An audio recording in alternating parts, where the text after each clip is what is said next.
Ciao a tutti, benvenuti sul mio canale. Perché la pasta e la pizza italiane sono così popolari? La cucina italiana è conosciuta in tutto il mondo e tra tutti i suoi piatti, la pasta e la pizza sono sicuramente i più famosi. Questi due alimenti non sono solo cibi tipici d'Italia, ma sono diventati simboli della cultura italiana e fanno parte della vita quotidiana di milioni di persone, non solo in Italia ma in molti altri paesi. Mi sono spesso chiesto perché la pasta e la pizza italiane siano così popolari e credo che ci siano diverse ragioni, legate alla storia, al gusto, alla semplicità e anche al modo in cui questi piatti si adattano a culture diverse. Prima di tutto, la pasta ha una storia molto antica in Italia. Si dice che esistesse già in forme diverse durante l'epoca romana, ma è nel Medioevo e soprattutto nel periodo rinascimentale che è diventata una parte fondamentale della dieta italiana. La pasta è molto versatile, può essere lunga, corta, fresca, secca, ripiena. Può essere cucinata in tanti modi, con salse semplici come pomodoro e basilico o con ingredienti più ricchi come frutti di mare, carne o formaggi. Questa varietà permette a chiunque di trovare una ricetta di pasta che piace. La pizza, invece, ha origine Napoli e, come la conosciamo oggi, è nata intorno al Settecento. La pizza margherita, con pomodoro, mozzarella e basilico, è diventata un simbolo non solo per il suo gusto, ma anche per i suoi colori che ricordano la bandiera italiana: rosso, bianco e verde. Da allora, la pizza si è diffusa in tutto il mondo perché è facile da preparare, può essere mangiata da sola o condivisa con amici e può essere personalizzata con molti ingredienti diversi. Un'altra ragione della popolarità della pasta e della pizza italiane è la qualità degli ingredienti. In Italia si dà molta importanza ai prodotti freschi e di stagione. La pasta secca di grano duro, ad esempio, è famosa per la sua consistenza e il suo sapore, mentre la pasta fresca fatta in casa è apprezzata per la sua morbidezza.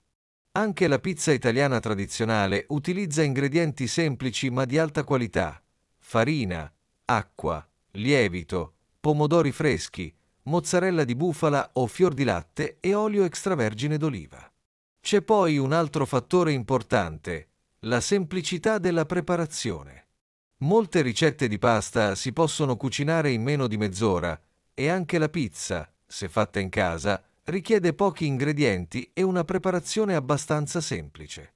Questo rende questi piatti adatti non solo ai ristoranti, ma anche alle famiglie che vogliono cucinare qualcosa di gustoso senza passare troppo tempo ai fornelli.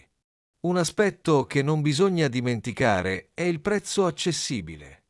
La pasta è uno degli alimenti più economici e anche una pizza, soprattutto in Italia, ha un prezzo abbordabile rispetto ad altri piatti complessi.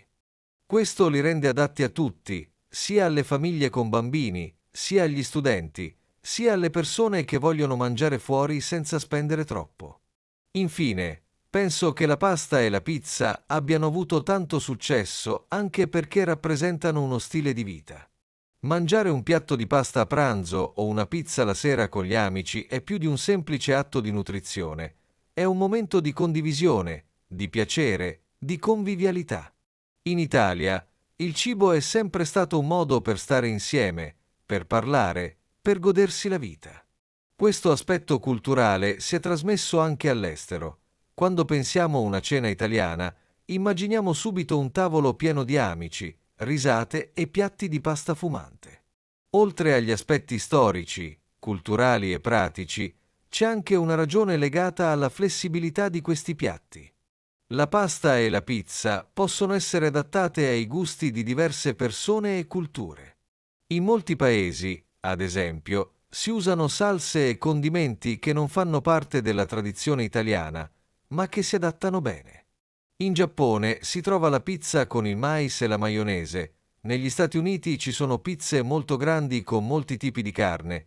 In Brasile spesso si aggiunge il pollo o ingredienti dolci.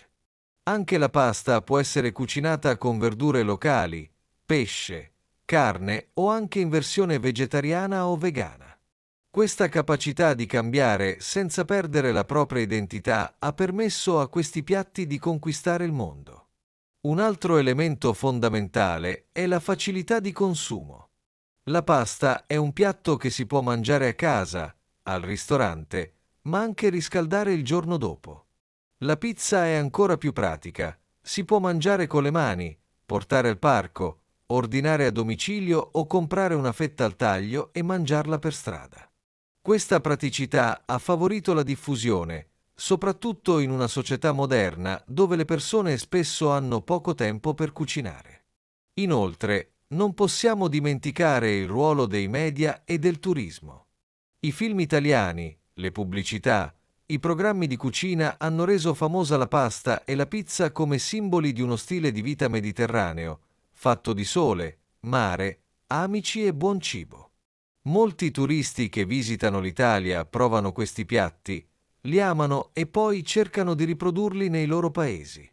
Alcuni ristoranti italiani all'estero sono diventati punti di riferimento, anche se spesso le ricette cambiano un po' per adattarsi al gusto locale.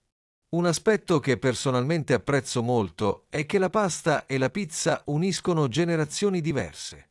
I bambini adorano la pasta al pomodoro o la pizza margherita, i giovani provano gusti nuovi come la pizza con la rucola e il prosciutto, gli anziani continuano a preparare ricette tradizionali come le lasagne o i cannelloni.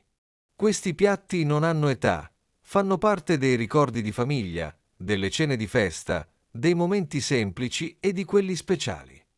La salute è un altro tema importante. Molte persone pensano che pizza e pasta facciano ingrassare, ma questo non è del tutto vero. Dipende da come vengono cucinate e dalle quantità. Una pizza semplice, con ingredienti freschi e poco formaggio, può essere un pasto equilibrato. Lo stesso vale per la pasta. Se si usa pasta integrale, verdure e olio d'oliva, diventa un piatto sano e leggero. Il problema nasce quando si esagera con le porzioni o si aggiungono troppi condimenti pesanti. Io credo che la popolarità della pasta e della pizza italiane dipenda anche dal fatto che sono piatti conviviali e democratici. Non importa se sei ricco o povero, se vivi in una grande città o in un piccolo paese, una pizza con gli amici o un piatto di spaghetti a casa è alla portata di tutti. Questa semplicità li rende speciali, perché non sono cibi di lusso, ma cibi per la vita quotidiana. Infine, penso che la pasta e la pizza continueranno a essere amate nel futuro, ma forse cambieranno un po' per rispondere alle nuove esigenze delle persone. Oggi c'è più attenzione alla salute, alle diete senza glutine, alle alternative vegetali. Già esistono pizze con farine integrali o senza glutine e paste fatte con legumi o cereali diversi. Questo dimostra che questi piatti sanno evolversi senza perdere il loro fascino. In conclusione, la pasta e la pizza italiane sono così popolari perché uniscono tradizione, gusto, semplicità e capacità di adattamento. Non sono solo cibi, sono un simbolo di come l'Italia vive il cibo, come lo condivide e come lo trasmette al mondo. Ogni volta che preparo un piatto di pasta o che mangio una pizza, sento di partecipare a una tradizione che ha attraversato secoli e confini, e capisco perché questi due piatti continueranno a essere amati da milioni di persone. Se vi piace il mio canale, non dimenticate di iscrivervi. Ci vediamo nel prossimo video.